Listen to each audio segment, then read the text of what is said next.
झाड़ू लगाने वाला एक वैष्णव गोवर्धन में झाड़ू लगाता, दर्शन नहीं कर पाता था। दर्शनार्थी ऊपर से आते, उनसे पूछता था आज पगड़ी कैसी, आज माला कैसी, आज श्रृंगार कैसा।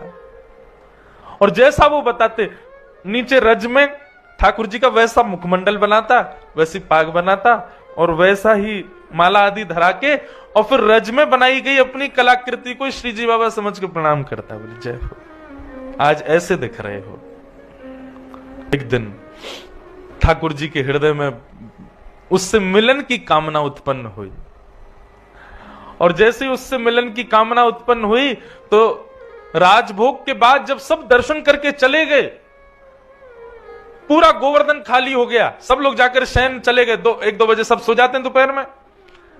उस समय भी वो झाड़ू लगाने वाला वहीं बैठा, रज में जैसी उसने आकृति बनाई थी ठाकुर जी की, उसी का दर्शन कर रहा था, चिंतन कर रहा था। आज ऐसा पिछोड़ा होगा, ऐसी पाग होगी, ऐसे कुंडल होंगे, ऐसी माला होंगी, और बस इसी प्रकार से चिंतन कर रहा था। तभी नेत्र खोल करके उसने ऊपर गिरिराज पर्वत पर जब मंदिर के पास देखा तो ठाकुर जी की मोतियों की माला चमक रही है, पिछोड़ा चमक रहा है, सिर का मुकुट चमक रहा है, और ठाकुर जी जैसे वो एक पांव से उछल के बालक खेल खेलते हैं ना, खाने खाने बना के एक पांव से कूदते हैं, क्या बोलते हैं आपके यहां?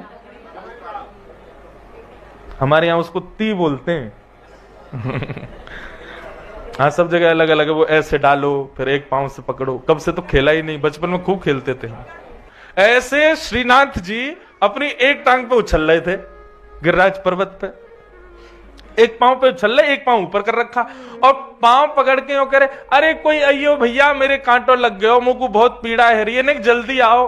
अब वो नीचे बैठा वो बालक, वो देखे ये कौन है, अरे ये तो मुकुट धारण किए हैं, ऐसी सुंदर बेनी गुथी भैया, इतनी सारी माला, पिछोड़ा, अरे ये तो ठाकुर जी जैसा श्रृंगार है, ये कौन है? दूर गिरिराज पर्वत पे ठाकुर जी कूद रहे हैं। ठाकुर जी ने उसको देखा, उसको सारे क्यों, बैठो बैठो, देख कारो, जल्दी ऊपर आ, देख मेरे कांटों लग गो या को निकार। वो घबरावे, इधर उधर देखे, कोई देख तो नहीं रहा है, वो कोई नहीं है। ऊपर ज्यों ज्यों समीप जावे ठाकुर जी की, ज्यों ज्यों कमल नयन ठाकुर जी, सुंदर थोड़ी को चुबुक चमक रहे हो है, माथे को रोरी को चंदन चमक रहे हो है, ऐसी सुंदर ठाकुर जी की छटा देख करके जैसे जैसे सिड्डी पे ऊपर चढ़े त्यों त्यों मूर्छा आती उसको। वो मूर्छित होता, फिर संभालता, फिर चढ़ता, फिर मूर्छित होता, फिर संभालता, फिर चढ़ता।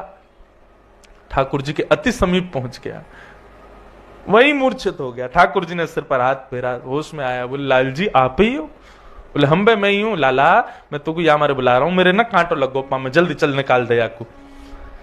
ठाकुर जी जिन चरणों को किसी को नहीं देते, सीधे उसकी गोद में पधरा दिए, ले चरण ते कांटो निकाल दे। उसके हाथ कांप रहे, मुख कांप रहा है, वो समझ नहीं पा रहा मैं क्या करूं, कहां ठाकुर जी कांटे लगे। ठाकुर जी बोले पामन के तलवा को ऐसे हाथ से मल के देख, वहां मिलेगा।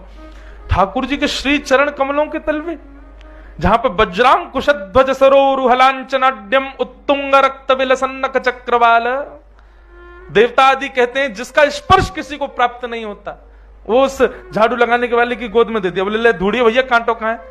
वो देख रहा है, तभी उसको मिला। बोले हाँ जे मिल गए वो कांटो, बोले इसको निकाल दे। कोमल ठाकुर जी के चरण, बिल्कुल कमल जैसे चरण, निकाले, उंगली से निकाले नहीं, और भीतर चलो, अरे दाढ़ी के तने तो और भीतर घुसाए दियो, अब मुंह को और पीड़ा है रही है।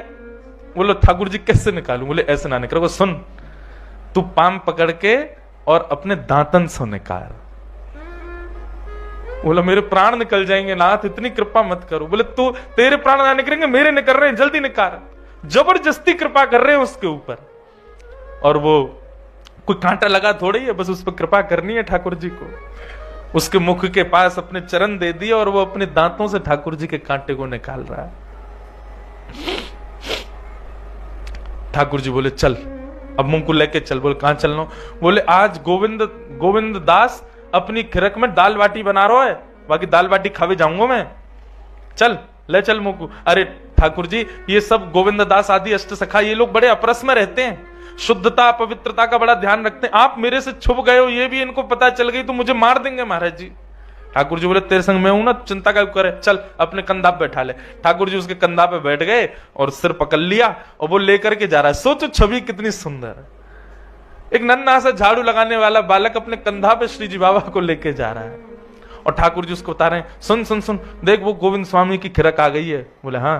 बोले तू यहीं मुंह को उतार दे और तू यहीं छुप जा, मैं जा रहा हूं, और सुन यहीं रुक जाइयो, तेरे का जो बाटी मैं ले आऊंगा, तो भी भूख लगी होगी। ठाकुर जी उतर करके गए, गोविंद स्वामी कदम खंडी में जाकर के बैठे। गोविंदास बोले आ गए जय जय? बोले हाँ आ गो। अच्छा ये लीलाएं सबको नहीं पता होती थी अष्ट सखाओं के साथ। राजभोग के बाद ही ठाकुर जी लीला करते हैं बंधु। ये वृंदावन में जो लोग यूं सोचते हैं 12 बजे के बाद मंदिर बंद, ठाकुर जी सो रहे हैं, गलत सोच रहे हो आप। ये 12 बजे जो मंदिर बंद हुए और 4 बजे, यही तो लीला का समय है। ठाकुर जी इसी समय कृपा करने जाते हैं किसी पे, ये सोते थोड़ी है। ठाकुर जी गौचारण का समय, लीला का समय ठाकुर जी का। ठाकुर जी पहुंच गए, गोविंदास जल्दी भूख लगी है, मुंह को जल्दी खवा, बाटी खवा। और गोविंदास बाटी सेक करके चिमटा से उठा के ठाकुर जी के आगे पत्तल में धरे। सो ठाकुर जी ने खामे ने खा के सोई वाकू जेब में भर ले अपनी, बाकी काजे लेके जानी है, खड़ो बेचारो लेके आयो मुंह को। जहां 5, 6, 7 सामान्य बाटी खाने वाले लोग होते हैं, ठाकुर जी कम 15-20 तो खाते हैं। 56 भोग देखा ठाकुर जी, हमारे ने 100 लाला, इतनो बड़ो, इतनो सवा को पेट, और 56 भोग देखो कल कितनो, पूरी नाप भर गई महाराज। ठाकुर जी वो पेट नहीं है, कुआ है, कितनो खवाए तो भरे ना है, खूब प्रेम से मामे। तो गोविंद दास ने पहले इतना आटा लगाया था कि उनको पता था कि लाल जी 20-25 बाटी तो खाएंगे, और वो भी तब जब राजभोग पाके आए हैं, राजभोग आरती हो गई है। पावे में तो बड़े निपुण है हमारे लाल जी। ठाकुर जी बोले अब गोविंदास पेट भर गो हमारा, तो अब हम जा रहे हैं मंदिर, अब जाके नेक देर सोमेंगे, फिर 4 बजे उत्थापन आरती होएगी।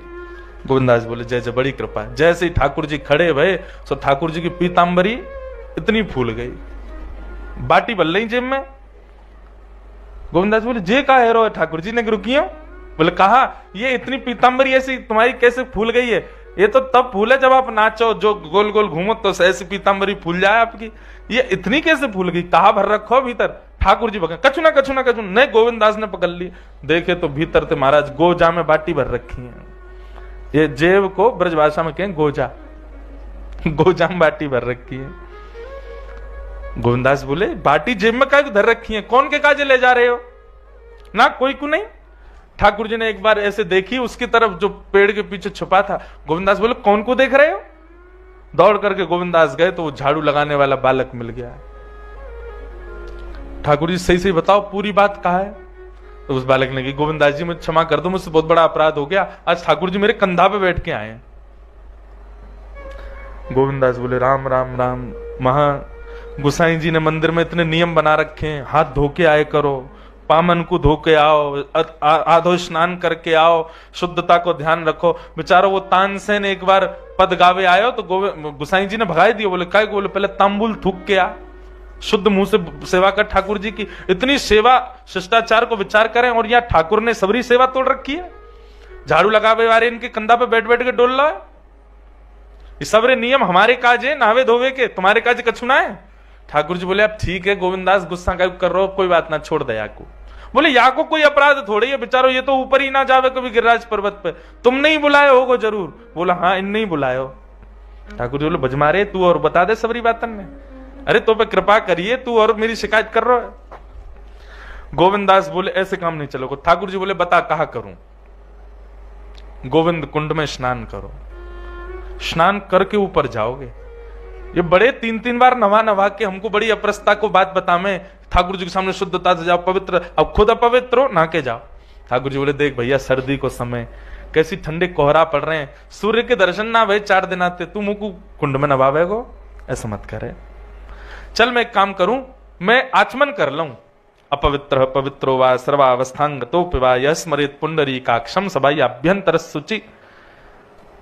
ऐसे जल छिड़काव करके व्यक्ति पवित्र माना जाता है। ठाकुर जी गए गोविंद कुंड पर जाके जल लेके अपने ही नाम से अपने आप को पवित्र कर रहे हैं।